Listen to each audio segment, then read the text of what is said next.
le musée Rollin poursuit sa mue. Les archéologues et les constructeurs travaillent de concert pour transformer l'hôtel Rollin et l'ancienne prison circulaire en une tour panoptique, un chantier en profondeur et en hauteur, donc, comme nous l'expliquent Alexandre Baudran et Romain Liboz.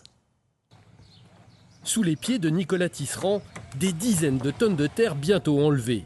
Ici, les archéologues de l'INRAP alternent leur travail avec les ouvriers de terrassement. On n'a documenté qu'une moitié de la profondeur, donc on a toute une moitié où on pourra avoir des surprises, notamment sur l'Antiquité qui est très mal connue dans ce secteur-là. Et puis effectivement à Autun, on dit toujours dès qu'on creuse on trouve. C'est vrai, là on vient corréler ça à un projet technique qui est formidable. Descendre à 7 mètres au droit d'un bâtiment qui en fait une dizaine, c'est quelque chose d'atypique pour nous et qu'on fait que très rarement. À terme, le futur panoptique d'Autun va relier en sous-sol 3 monuments de la ville. L'hôtel Rollin, l'ancien palais de justice et la prison. Au sommet de cette dernière, une tour d'observation unique sur les paysages du Morvan. On va commencer la visite par finalement ce qui est antérieur et ce qui est le plus reculé dans le temps. Donc l'archéologie, voilà, en bas, en sous-sol.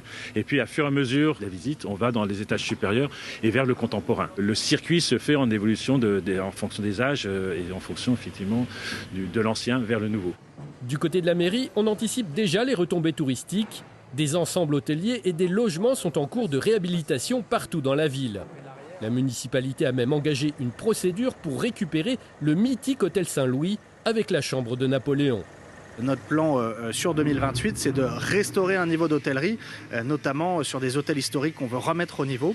Et donc Airbnb qui nous permet d'augmenter en capacité assez vite et d'offrir un revenu à des Authunois et de rénover des logements vacants. Et de l'autre côté, un plan de développement sur l'hôtellerie parce qu'on aura besoin, on a déjà besoin d'accueillir plus de personnes, plus de touristes d'affaires, plus de touristes tout court. Le chantier de 20 millions d'euros amorce la dernière phase de travaux lancés en 2022. L'ouverture au public est prévue à l'horizon 2028.